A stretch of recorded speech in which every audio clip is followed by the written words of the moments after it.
TV तो कुछ भी नहीं आ रहा है। अरे कहाँ खोई हुई है तू?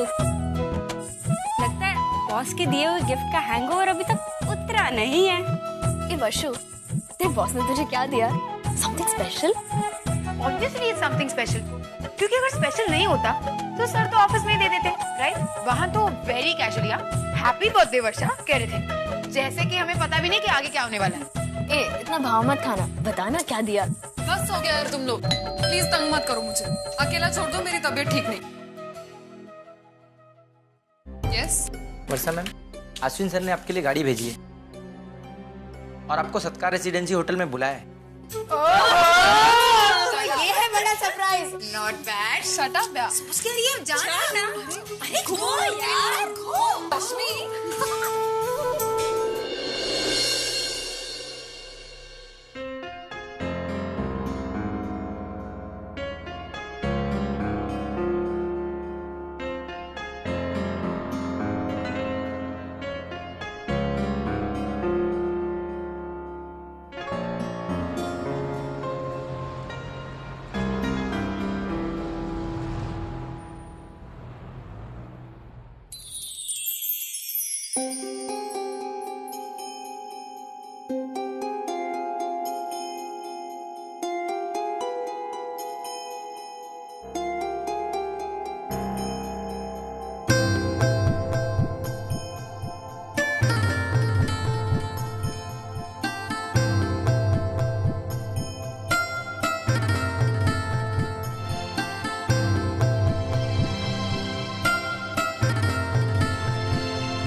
I'm very sorry, Varsha, if you felt bad.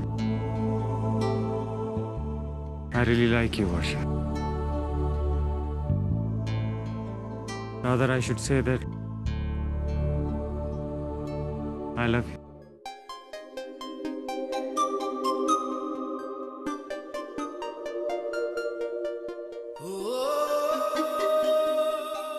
हाँ वर्षा, जब मैं तुमसे पहली बार मिला था उसी दिन से मैं तुम्हें चाहने लगा। जैसे जैसे मैं तुम्हें समझने लगा और जानने लगा, ये चाहत और बढ़ने लगी और मुझे ऐसा लगा कि आज का दिन ही अपने दिल की बात जाहिर करने के लिए सही दिन हो। इसलिए मैंने तुम्हें यहाँ बुलाया।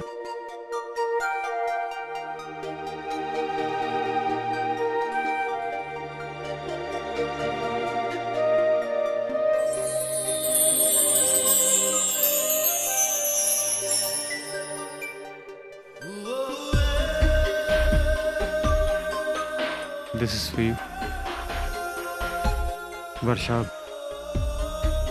मेरे दिल में जो कुछ था मैंने तुमसे कह दिया, लेकिन मैं ये भी जानता हूँ कि तुम्हारे लिए कोई भी फैसला करना उतना आसान नहीं है।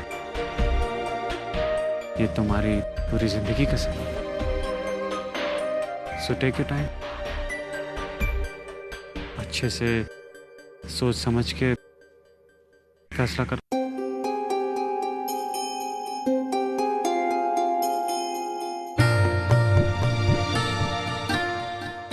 I will wait for your answer.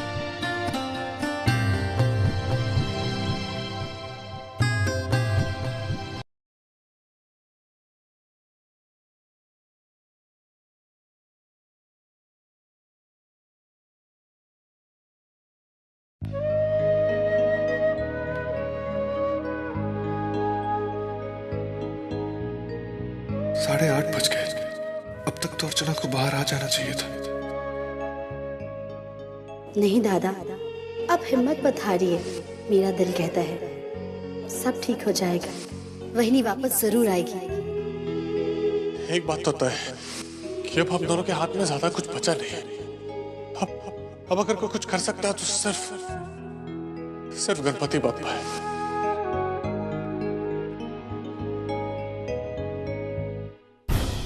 नहीं, अब मैं कोई कोशिश नहीं करूंगा। मुझे यहां से जाना चाहिए। छोटू, देख ले इसको।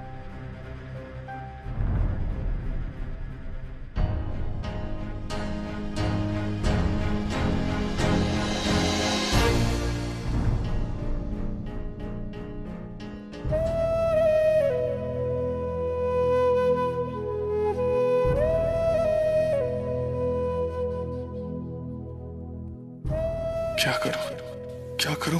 कोशिश करूं उससे बात करने की या फिर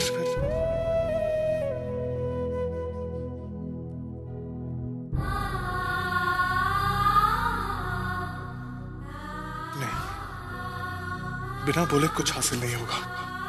बोलने के बाद कम से कम इस बात की तो तसल्ली रहेगी कि मैंने आखिरी पल तक कोशिश की थी। जाऊंगा, जरूर जाऊंगा।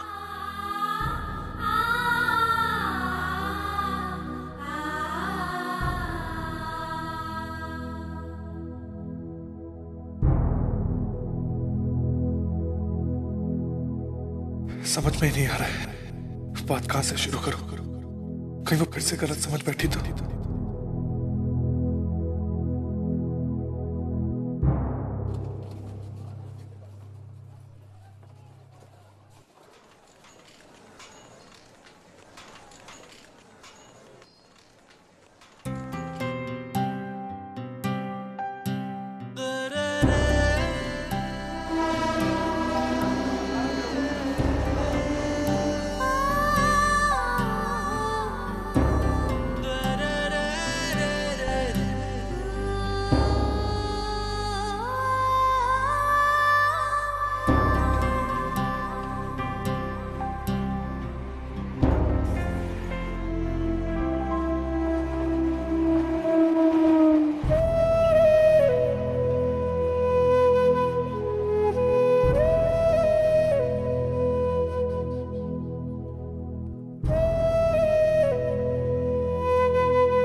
यात्रीगण कृपया ध्यान दें, यहाँ से कुछ दूरी पर एक्सीडेंट हो जाने की वजह से सारे रेलवे ट्रैक्स कुछ घंटों के लिए बंद कर दिए गए हैं। इसलिए ये ट्रेन अब आगे नहीं जाएगी। असुविधा के लिए खेद है। धन्यवाद।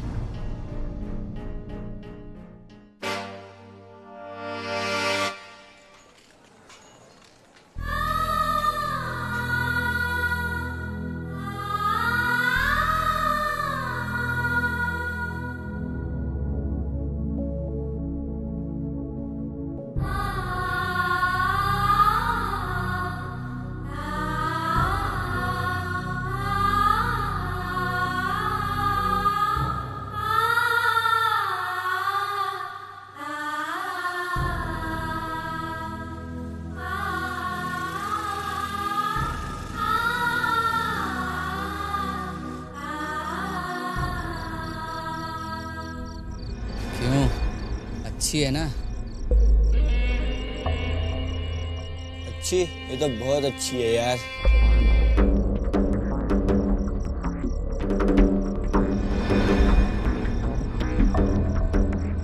है इतनी रात को ऐसी खूबसूरत लड़की को रात को अकेले घूमना खतरनाक साबित हो सकता है।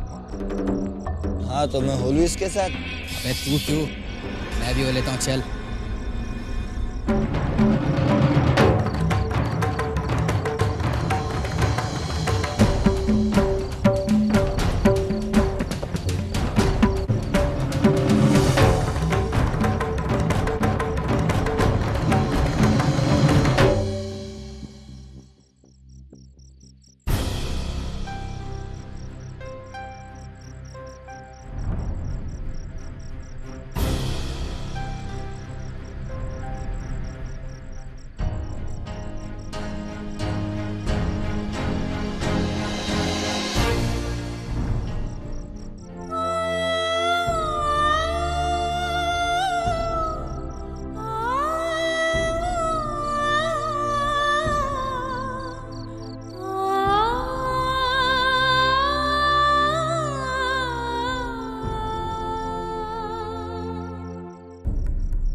अर्चना, अर्चना, अर्चना प्लीज मेरी बात सुन।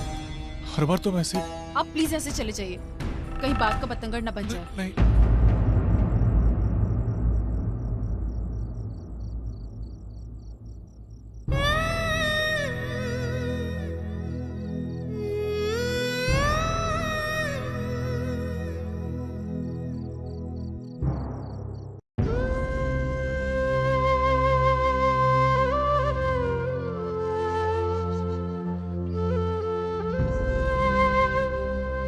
अर्चना बेटा कहाँ रह गई थी तू? इतनी देर कैसे लग गई? तेरा मोबाइल भी बंद था, मेरी तो जान निकल गई थी बेटा। आई वो मैं अपना मोबाइल चार्ज करना ही भूल गई थी। अरे लेकिन इतनी देर कहाँ लगा दी? वो आई हमारी ट्रेन खराब हो गई थी और आधे घंटे तक वहीं रुकी रही, तो उस वजह से। अरे देवा, ये ट्रेन का ना रोज नया प्रॉब्लम है, अक्षरशः वैताग आणला। चल तू जल्दी से हाथ मुंह धो ले, मैं खाना लगाती हूँ।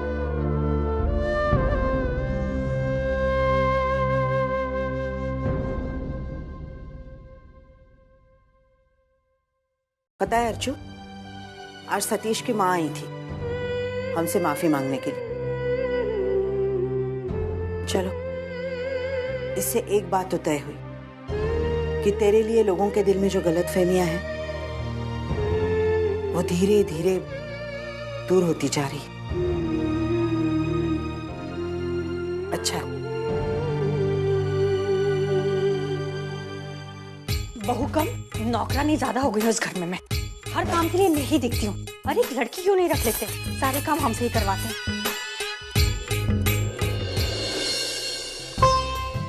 अरे वहीनी, आप ये सब क्यों कर रहे हो? अब जाओ आराम करो, मैं करती हूँ। अरे ये तो यहीं रह गया, भूल गई शायद।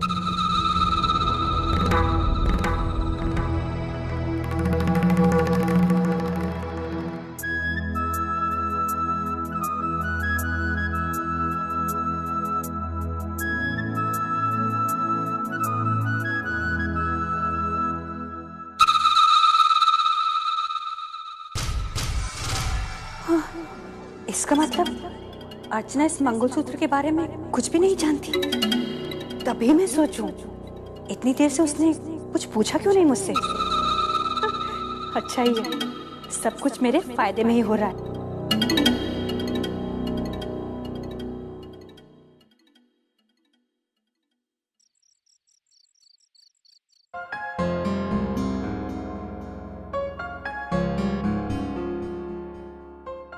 I really like you, Varsha.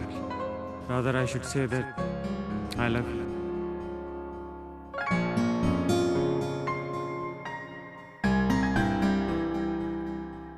हाँ वर्षा, जब मैं तुमसे पहली बार मिला था उसी दिन से मैं तुम्हें चाहने लगा। जैसे जैसे मैं तुम्हें समझने लगा और जानने लगा, ये चाहत और बढ़ने लगी।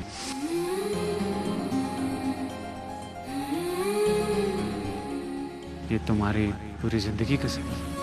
सो टेक योर टाइम, सोच समझ के फैसला करना।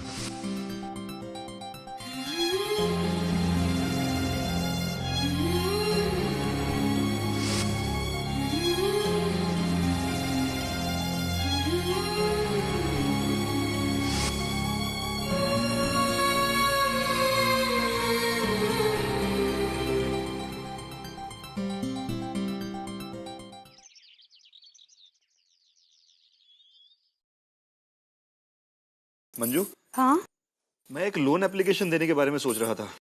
ज्यादा नहीं, ये कोई 25,000 रुपए उधार लेकर। क्या 25,000 रुपए? विनोद, तुम्हें इतने सारे पैसों की जरूरत क्या आन पड़ी? अरे नहीं मंजू, इस बार पैसों की जरूरत मुझे अपने लिए है। मैं सोच रहा था कि एक लैपटॉप लेकर या तो लोन पर ले लूं या फिर ईएमआई पर। विनोद, घर के खर्चे क्या कम है तो ऊपर से तुम्हारा खर्चा। लैपटॉप की क्या अर्जेंसी है तुम्हें? अर्जेंसी मतलब? देखो मंजू, अगर मुझे जमाने के साथ आगे बढ़ना है ना, तो मुझे अपने आप को अपडेट करना पड़ेगा। अगर कल को मैं अपने आप को एमएनसी में काम करते हुए देखना चाहता हूँ, पता चला एमएनसी में नौकरी तो मिल गई, लेकिन कंप्यूटर इलिटरेसी की वजह से वहां सस्टेन नहीं कर पाया, तो यही सब सोचकर मैंने ये सब फैसला किया है। हाँ विनोद, तुम्हारी सोच तो सही है। अगर ज्यादा पैसे कमाने हैं तो ज्यादा पैसे इन्वेस्ट भी करने होंगे, लेकिन इतने सारे पैसे अब। विनोद, तुम सतीश से बात क्यों नहीं करते? सतीश? उससे क्या होगा? और वैसे भी मैं सतीश को ठीक से जानता नहीं हूँ। जान पहचान का क्या है विनोद, जितनी चाहो उतनी बढ़ती है। पता है तुम्हें, सतीश की आई घर पर आई थी। वो बता रही थी कि सतीश को किसी एमएनसी में बहुत अच्छा जॉब मिल गया है। वो कुछ सीनियर ऑपरेशनल हेड बन गया है, काफी सारे पावर्स है उसके हाथ में। वो डेफिनेटली तुम्हें जॉब में मदद कर सकता है। लेकिन मंजू। लेकिन क्या विनोद, अब जो हुआ सो हुआ, तुम भी भूल जाओ उसे। अरे वो माफी मांग तो चुके हैं हमसे। और हाँ, तुम अर्चो की मदद ले लो ना, वो और सतीश तो आजकल काफी मिलते हैं। देखो मंजू, मैं ऐसा कुछ भी नहीं करूंगा, और अगर हमारा उनसे कोई रिश्ता होता तो बात अलग थी, लेकिन विनोद, रिश्ता आज नहीं तो क्या हुआ, कल तो हो जाएगा ना। मंजू, ये क्या बोले जा रही हो तुम? ये कैसे मुमकिन है? अरे तुम कोई भी बात सीधे तरीके से क्यों नहीं सोचते हो? अरे मैं तो दोस्ती के रिश्ते की बात कर रही थी। देखो विनोद, अगर तुम अपने क्वालिफिकेशन के साथ सतीश का रिकमेंडेशन लेकर जाओगे ना, तो तुम्हें पोस्ट के साथ साथ सैलरी में भी फायदा होगा। और फिर बात करने में हर्ज ही क्या है? जो भी फायदा होगा वो हमें ही होगा। देखो मंजू, मैं ऐसा कुछ नहीं करूंगा। मुझे ये नौकरी अपनी काबिलियत के दम पर चाहिए, और मैं अपनी काबिलियत के दम पर ही ये कोशिश कर रहा हूँ। और देखना, मुझे कहीं ना कहीं नौकरी जरूर मिल जाएगी। अरे